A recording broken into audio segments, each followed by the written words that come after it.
Fala, meu lindo!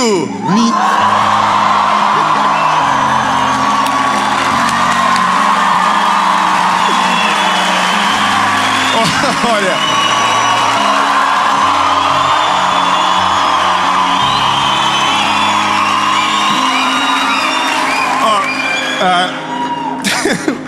A gente não combinou essa parte. Nós estamos em São Paulo e hoje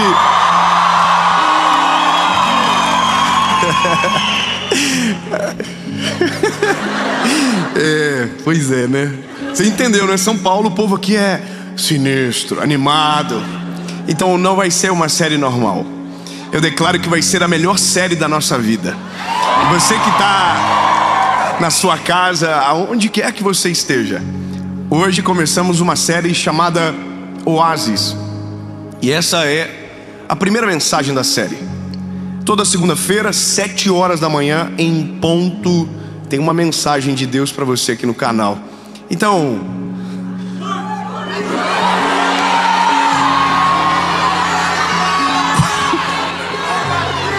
meu irmão, tá vendo? O povo tá me ajudando, porque você vê o vídeo, não vou curtir. Não, curte o vídeo, compartilha, manda no grupo dos amigos, entendeu? Nem que seja pra dar uma alfinetada em alguém, manda. No grupo de política que dando maior rebu, manda. Entendeu? Ativa o sininho, isso, minha irmã. Ativa o sininho, que toda segunda-feira você vai ser lembrado. E por falar em mensagem que você vai ser lembrado, que bom que você chegou, porque agora nós damos início, oficialmente, da série Oásis. E essa palavra, eu tenho certeza absoluta que Deus vai falar com você. Vamos pro vídeo.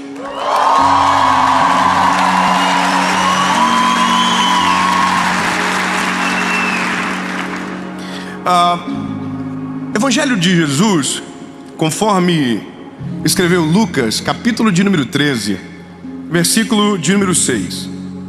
E dizia esta parábola: um certo homem tinha uma figueira plantada na sua vinha e foi procurar frutos nela, porém não achou.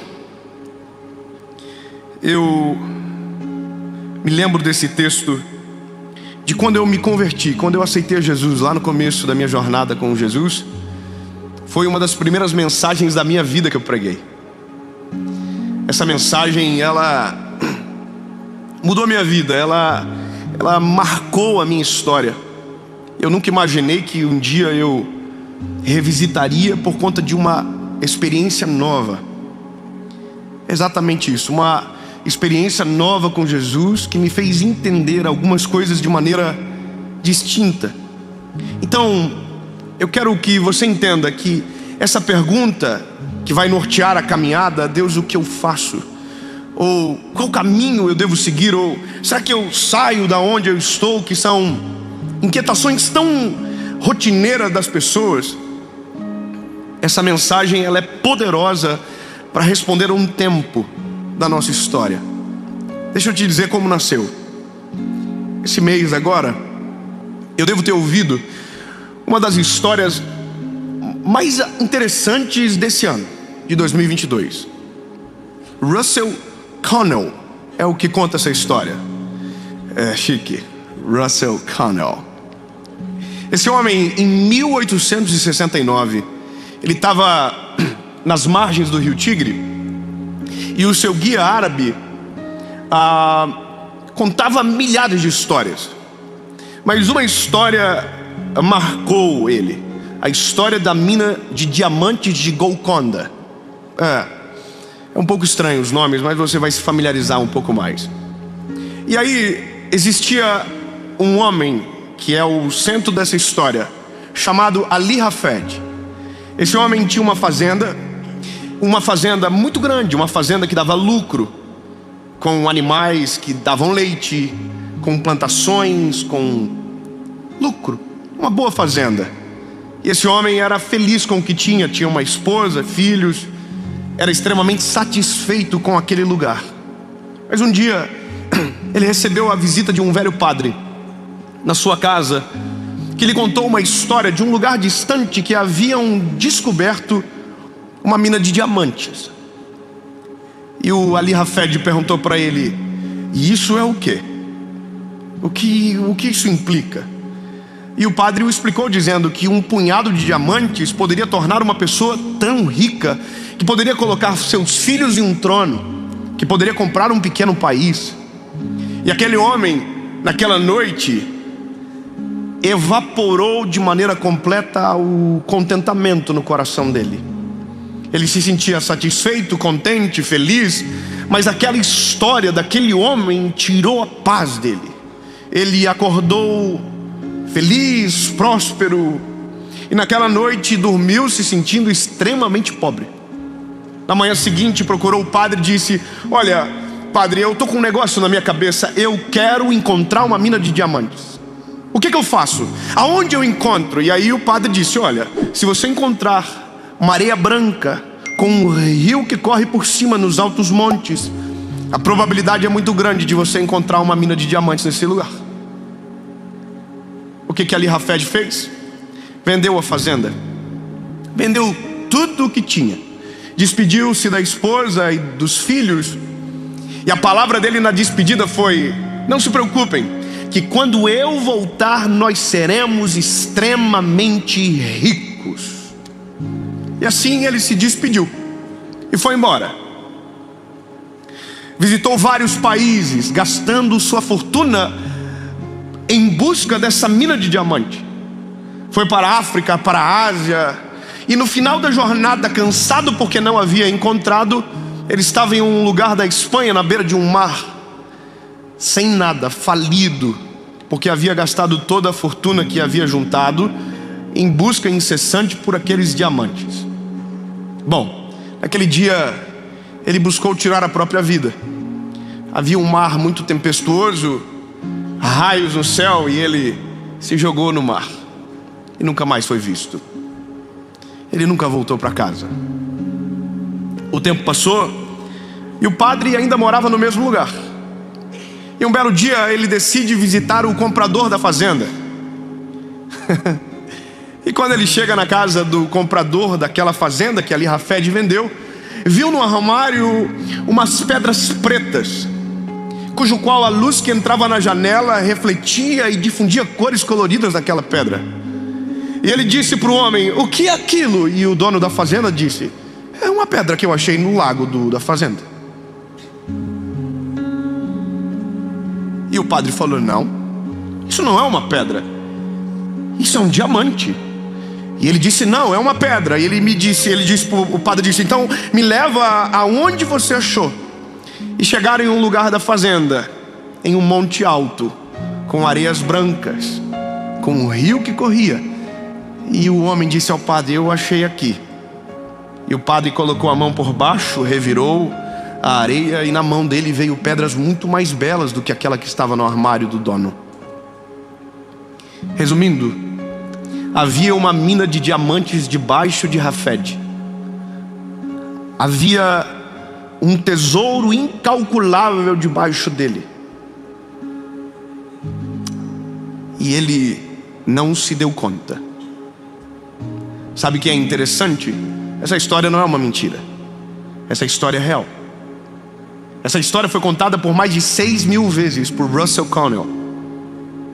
E a mina de Golconda é a mina que gerou os diamantes mais preciosos do mundo. Inclusive, todas as pedras da coroa da rainha mãe, que agora faleceu, são desse lugar. O que me parte o coração, e eu acredito que o seu também, é imaginar que alguém perdeu tudo por algo que tinha debaixo dos olhos dele. Que alguém abriu mão de tudo que tinha por algo que sequer era tangível. Abandonou o real.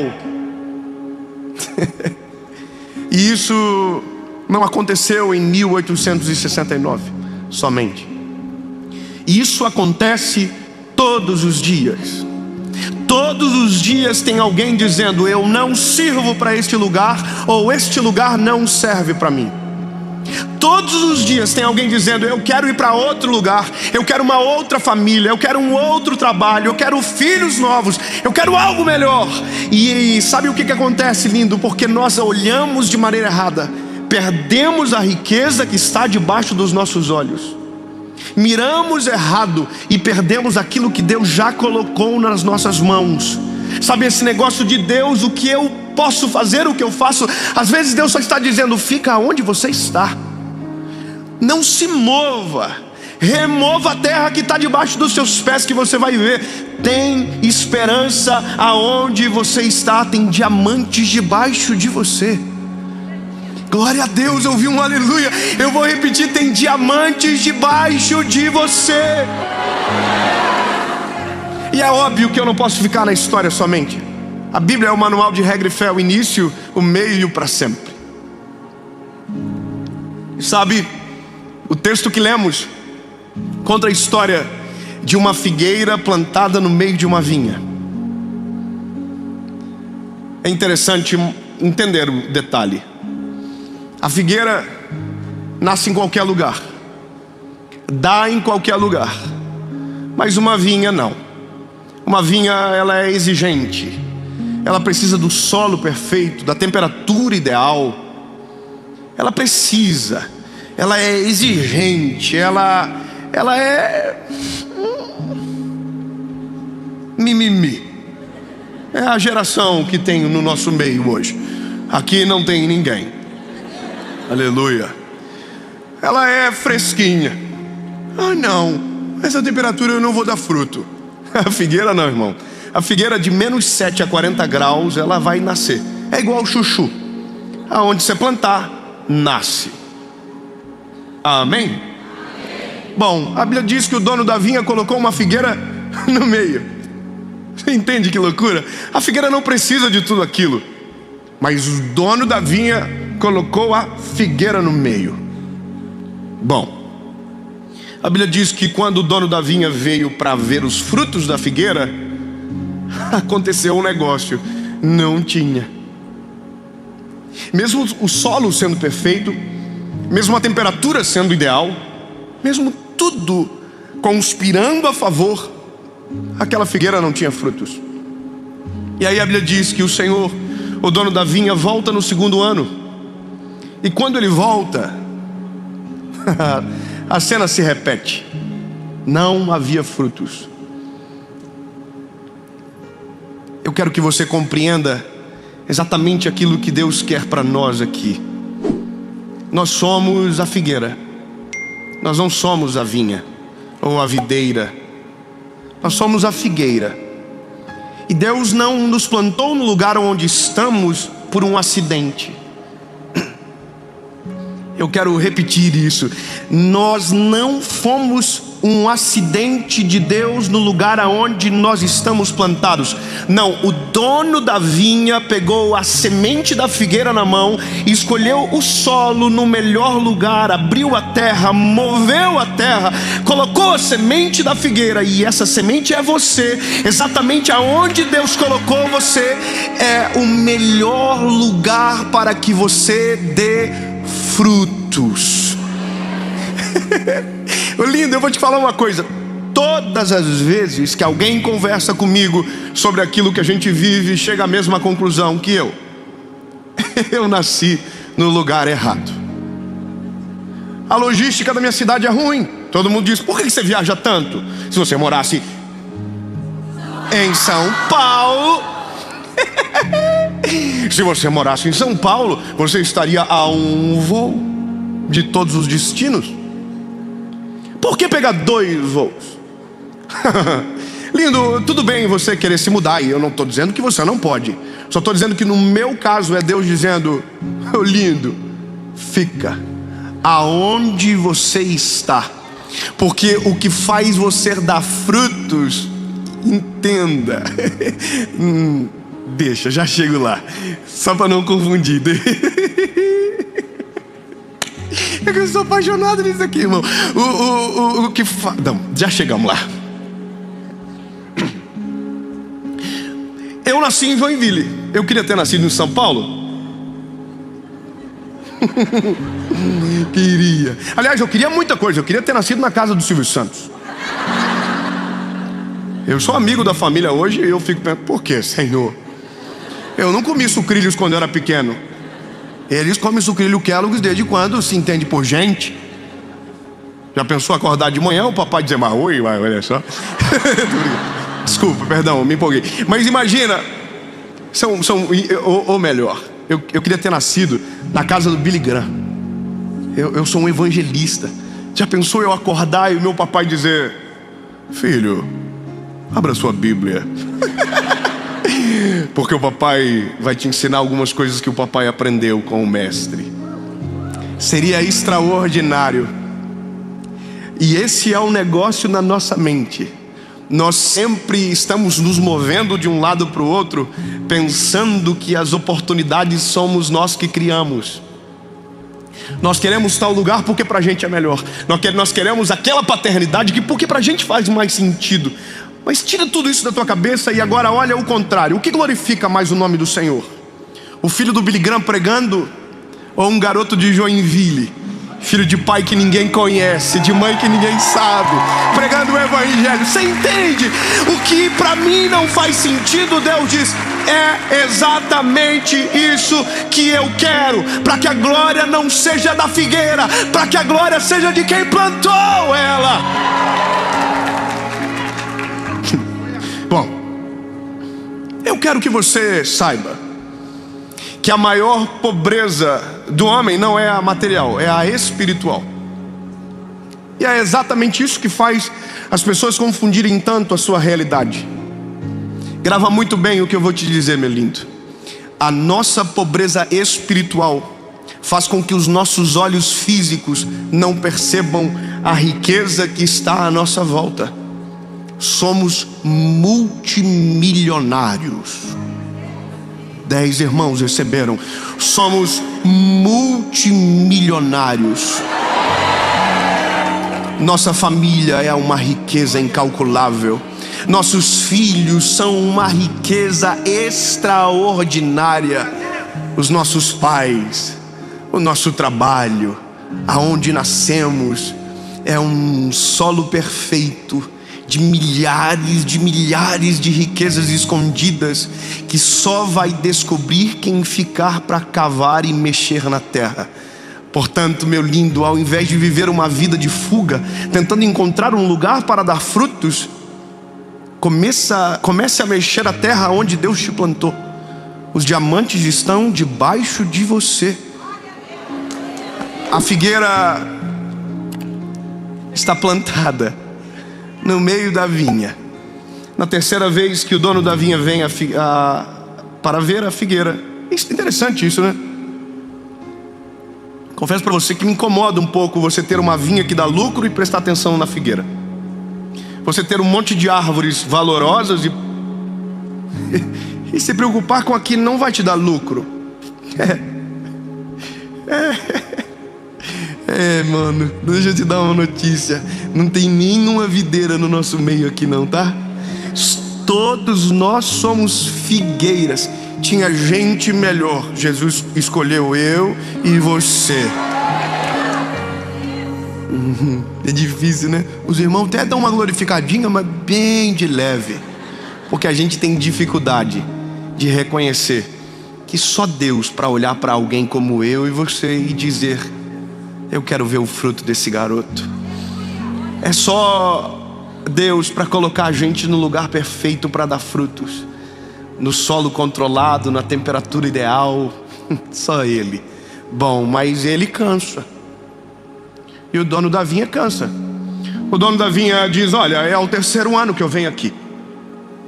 E essa figueira jaguarinha, na minha cidade a gente fala assim, aqui é bandida, ela não dá fruto.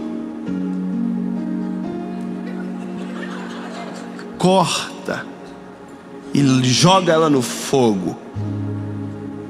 Aí a Bíblia diz que tem um outro personagem que aparece, o viticultor, que é o que trabalhava todos os dias na vinha.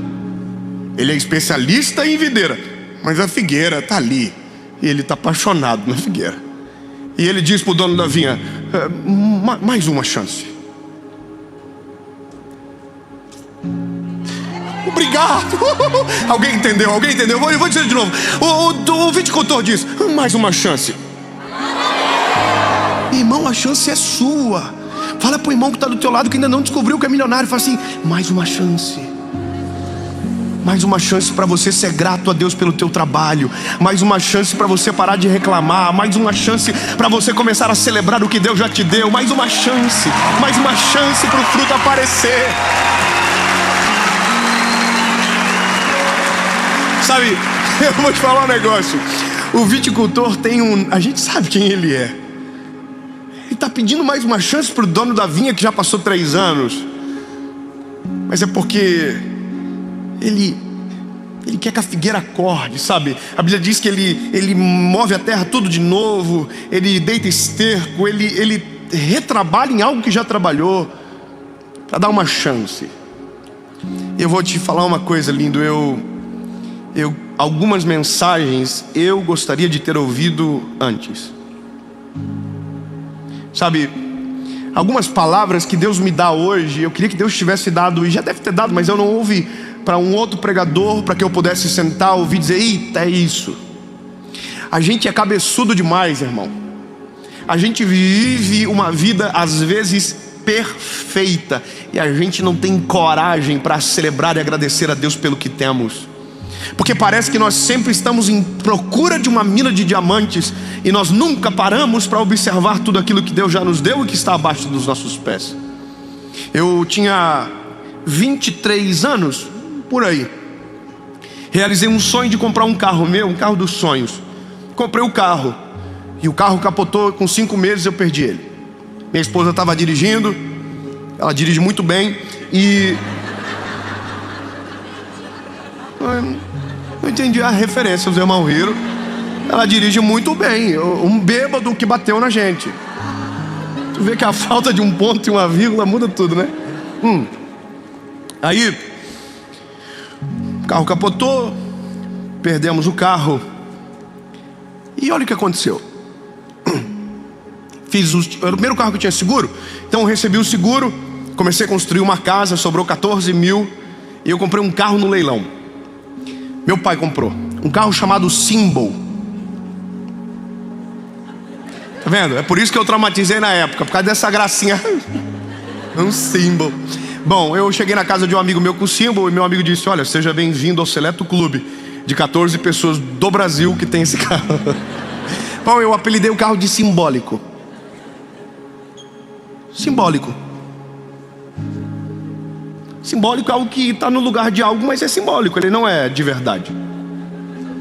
E eu fiz piada com aquele carro, irmão. O simbólico está estacionado, o simbólico está lá, só simbólico, só não chamava mais. Bom, um dia eu estou na casa de um amigo meu, um amigo rico, assim, com a cara de vocês. Aleluia. Esse irmão, ele já estava despedindo da gente. Eu desci a escadaria da casa dele, e aí estou chegando, tem uma caminhonete maneira e tem uma moto na frente, uma bis. E aquela motinha econômica, sabe, que só marcha para baixo, pequenininha, parece um grilinho. E ele olhou para aquela moto e falou assim: rapá, pensa uma moto que eu amo. E eu tô olhando para a moto assim: que é isso, hein? E irmão, ele começou a gavar a moto. Essa moto, ela é incrível, Deus que me deu. Segura. E eu tô olhando pra moto assim, E ele: rapaz, eu devo fazer uns 3 anos que eu não abasteço, de tão econômico. Ele se empolgou um pouco. E irmão, eu tava olhando pra moto, e o Espírito Santo falou no meu coração. E quando Deus fala comigo, eu tenho um problema de fabricação, eu choro. Então, eu tô olhando pra moto, Deus tá falando comigo, e o que Deus tá falando comigo é assim: e você? Que ainda não aprendeu a ser grato pelas coisas que eu te dou, que não parou para perceber que o que você tem é o sonho de muita gente. Irmão, eu tô olhando para a Brisa assim já. Eu comecei a chorar. O homem pensou, pronto, apaixonou pela moto. E aí eu piorei, eu chamei a minha esposa na hora, falei, vira! E a minha esposa veio, ele pensou, pronto, vai embora comprar uma. E eu entrei com ela no carro e falei pra minha esposa, amor, deixa eu te falar um negócio. Aconteceu isso, e sabe de uma coisa? Vamos agradecer a Jesus por esse carro que Ele me deu. Ele deu pra gente, amor. Vamos agradecer. E eu vou contar um negócio, amor. Foram 45 minutos de oração. Era o deslocamento da casa do homem até a minha casa. Eu fui 45 minutos dizendo, Jesus, muito obrigado por esse carro. Maravilhoso. Olha só, Jesus, o volante. Comecei a elogiar, irmão. Sabe o que é interessante? Eu passei 6 meses só vendo ponto negativo. Mas quando eu decidi ser grato a Jesus, eu só conseguia ver o benefício do carro. E eu dizia, olha aí Jesus, geladinho, parece a Europa dentro. Irmão, eu gavei tanto esse carro que quando eu cheguei ele trancou as portas e falou, vai sair não, continua. Não, brincadeira, irmão, só porque às vezes alguém pode acreditar. Eu saí, o carro deu 2 piscadinhas, falou, eita, te amo, ó. Postou na página do Só Símbolo, encontrei um amante. Ele me ama. Irmão, eu vou te falar um negócio. Você pode ir um dia para o próximo lugar. Deus pode te levar para um outro lugar. Deus pode te dar algo melhor, um trabalho melhor, uma casa melhor. Mas sabe o que você precisa descobrir e entender? Grava muito bem o que eu vou te dizer. Deus nunca vai te dar algo melhor enquanto aquilo que Ele já te deu não for o motivo da sua gratidão. Quando você não celebra, quando você não agradece, quando você não entrega ao Senhor em gratidão, dizendo muito obrigado, dificilmente Deus vai te levar para um próximo nível. Porque se tem algo que destrava você para viver novas estações, é viver de maneira plena, completa e satisfeita meu Deus do céu, a estação que Deus te deu para viver agora. Então, lindo. Obrigado, irmã. Então, lindo, antes de terminar esse vídeo, procura os teus filhos. Chama ele e diz, oh meu Deus, coisa linda. Às vezes faz tanta bagunça que eu não aguento mais. Mas Jesus, obrigado, abençoa. Vai no seu carro que você reclama a semana toda, entra nele e diz, Jesus, muito obrigado, Senhor. Pode não ser o melhor, mas é o que eu tenho agora. Muito obrigado, Jesus. Vá para o seu trabalho, entra, abençoa todo mundo, abençoa até a Jéssica que recebeu aumento e você não. Sabe, tem uma Jéssica no meio que for feliz aí, ó. Profético. Você entende? Abraça o chefe de obrigado, Jesus. Espera uns 5 dias para a mensagem trabalhar bem em você, mas depois faz. Mas entenda, você não precisa ir para um outro lugar para ser rico, para ser feliz, para ser satisfeito. Você só precisa entender que toda a riqueza que você precisa, Deus já colocou debaixo dos teus pés. Aprenda a desfrutar de cada estação. E a figueira? Preciso concluir a figueira. Bom, irmão, ninguém sabe. O senhor sabe o que rolou depois? Não conta. Só fala que a figueira teve mais uma chance. Eu não sei o que vai acontecer depois com você, mas eu sei que hoje Deus está te dando mais uma chance.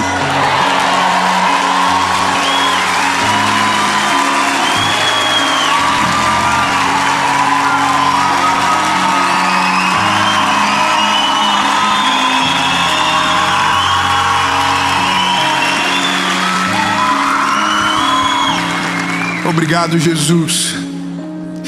Obrigado, Jesus, pelo lugar aonde o Senhor nos plantou. Obrigado, Senhor, porque toda a riqueza do mundo tem nome. É Jesus e nós te conhecemos. Amamos o teu nome, Senhor Jesus, e tu és muito além do que precisamos. Mas com tua infinita graça nos permite viver estações, desfrutar. E Jesus, entendemos que não precisamos ir para outro lugar para encontrar a riqueza que o Senhor já nos deu. Está debaixo dos nossos olhos, Senhor. Não permita que a nossa espiritualidade frágil nos cegue de ver aquilo que o Senhor com tanta graça derramou nas nossas mãos. Jesus, eu te agradeço pela minha família, eu te agradeço pelos meus filhos, eu te agradeço pelas fases que vivi até então, te agradeço por poder pregar o teu evangelho, te agradeço, Jesus, te agradeço, Senhor, te agradeço por tudo, pelo que tenho, pelo que tive e pelo que um dia ainda vou ter. Mas não estou preocupado com o que virá, porque sou extremamente satisfeito com aquilo que o Senhor me deu para viver agora. Em nome de Jesus, amém.